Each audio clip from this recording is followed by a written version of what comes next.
Welcome back to the GeoInsight, the channel that brings you the world's biggest stories, one sharp analysis at a time. Today, we're diving deep into a crisis shaking the world's most powerful democracy, the United States government shutdown of October 2025. What happened? Who's to blame? How does this political drama in Washington ripple across the globe? Stick with us for a clear, engaging breakdown you won't want to miss. It's October 2025. In Washington, D.C., the lights are dim in federal buildings. Millions of government workers, from national park rangers to intelligence analysts, are told to stay home or work without pay. Essential services like air traffic control and border security continue on a shoestring, while non-essential operations grind to a halt. The world's media zeroes in on a single question: how could America's government close its doors? Again, on September 30, just before midnight, the U.S. government officially ran out of funding after Congress failed to pass a new budget agreement. This triggered an automatic shutdown, something the government is supposed to avoid at all costs. National parks closed. Passport renewals hung in limbo. Federal websites blinked offline. This isn't the first time the government has stalled, but the context in 2025 is uniquely charged. Why? Because this time, the country's leadership landscape looks familiar, yet highly polarized. Donald Trump is back in the Oval Office, having been re-elected in 2024, and Washington is more divided than ever. Let's break down how Washington got here. At the heart of the impasse is a tug-of-war between President Trump and Congress. The current standoff is more than a numbers game. It's a gladiator match over America's priorities. Congress, split between Republicans and Democrats, failed to agree on a spending plan. Key sticking points: military funding, border security, healthcare allocations, and controversial provisions about foreign aid and climate crisis resources. President Trump doubled down on his campaign promises, insisting on increased defense spending and a hardline approach to border security, while Democrats demanded expanded social programs and climate action. With neither side willing to blink, negotiations collapsed. The government's funding expired, and the shutdown began. What actually happens during a government shutdown? In simple terms, Congress must pass funding bills, which the president then signs, to keep government agencies running. No budget, no funds, so-called non-essential operations legally close until a deal is struck. But never mistake non-essential for unimportant. During a shutdown, national parks and Smithsonian museums close their doors. Visa and passport processing slow to a crawl, hitting travel and international students. Food inspections, research labs, and economic data releases pause. Hundreds of thousands of federal workers either stop working or are forced to show up without pay, pushing many families to the brink. The global financial world gets jittery. Can America's leaders manage its own affairs? Let's put a human face on this. Jane, a NASA software engineer, tells CNN that her planned Mars data simulations are on hold. She's indefinitely furloughed, and so are her colleagues. At the John F. Kennedy International Airport, lines stretch out the terminal as security officers work unpaid shifts. A family road trip to Yellowstone ends at closed gates, forcing a costly detour. But it's not just government workers and travelers who feel the crunch. Contractors, local businesses reliant on federal clients, and even farmers waiting for USDA aid are left in a lurch. For many, it's not just politics, it's paychecks, careers, and livelihoods on the line.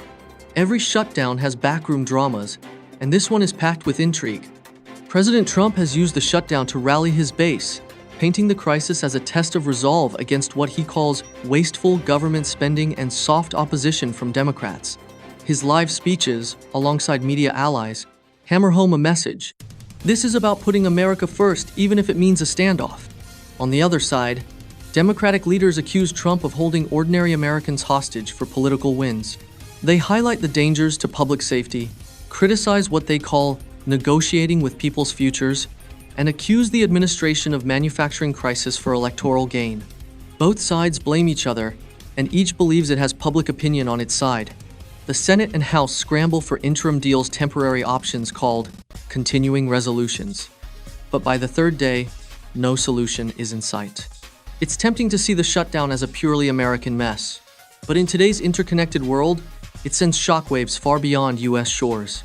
International markets watch nervously, wary of unpredictability in the world's largest economy. The dollar stumbles, stock futures wobble, and credit rating agencies warn of political risk. U.S. embassies scale back services affecting visa applicants, trade delegations, and security cooperation worldwide. Adversaries like Russia and China seize the moment to question American reliability and stability, using state media to fuel their own narratives of Western decline. Allies quietly express concern. Can the U.S. be counted on for joint defense missions, intelligence sharing, and coordination in global crises? Global news outlets from Paris to New Delhi run headlines about America's self-inflicted crisis, and commentators debate what it means for the broader international order. Shutdowns aren't new in Washington. The last major one back in 2018 to 2019 lasted a record 35 days. Each time, there are lessons learned, but the same political fault lines seem to reappear, more pronounced than ever. What's different in 2025? The stakes feel higher. Digital economies mean a single shutdown can disrupt supply chains, cut off research, and ripple across the globe. America's political divisions are amplified by a media landscape that moves faster, reaches farther, and draws sharper lines than in the past. As the Senate gears up for a crucial vote on day 3, the nation holds its breath. Will a stopgap deal end the drama, or is this the beginning of deeper dysfunction? Why does this matter globally? America's ability to govern itself is at the heart of its influence worldwide. When Washington stumbles, rivals feel emboldened and allies grow nervous. Geopolitical rivals watch for opportunities. While the U.S. reels from crisis, Russia ramps up influence in Eastern Europe and the Middle East. China pushes for trade deals and offers diplomatic alternatives in Asia and Africa. Some experts warn that repeated shutdowns could erode U.S. soft power, the ability to persuade and lead without force. For countries reliant on U.S. aid, military protection, or stable economic ties, the sight of Capitol Hill at a standstill raises tough questions. Can America lead by example? Will its commitments endure or waver with each new fiscal standoff? Beyond the headlines, the shutdown is a fight over what kind of country the U.S. wants to be. Will it tighten its fiscal belt and scale back government, as Trump's camp insists? Or invest more in social safety nets and climate action, as Democrats urge? There are no easy answers. Every shutdown shakes faith in government, tests economic resilience, and puts American democracy under the microscope. What lessons will America and the world take away from this latest crisis? Political brinkmanship carries real-world consequences far beyond campaign slogans and headlines. The people hit hardest are often those furthest from the negotiating table: ordinary government workers, families, businesses, and overseas partners. America's global leadership is closely watched and never guaranteed. For world leaders and everyday citizens alike, this episode is a reminder. No nation, however powerful, is immune to the pitfalls of political polarization. As day 3 dawns with lawmakers still locked in debate, one thing is clear: the American experiment is being tested in real time. Can politicians find common ground? Will public backlash steer a new course? And what does it all mean for America's place on the world stage? Stay tuned, this story is far from over. Thank you for watching the GeoInsight, where global stories meet sharp analysis. If you found this deep dive valuable, don't forget to hit that like button and subscribe for more hard-hitting, insightful news from around the world. And let us know your thoughts. Do you think the U.S. will emerge stronger from this crisis? Or are we seeing the start of something bigger? Until next time, keep questioning, keep seeking, and stay informed.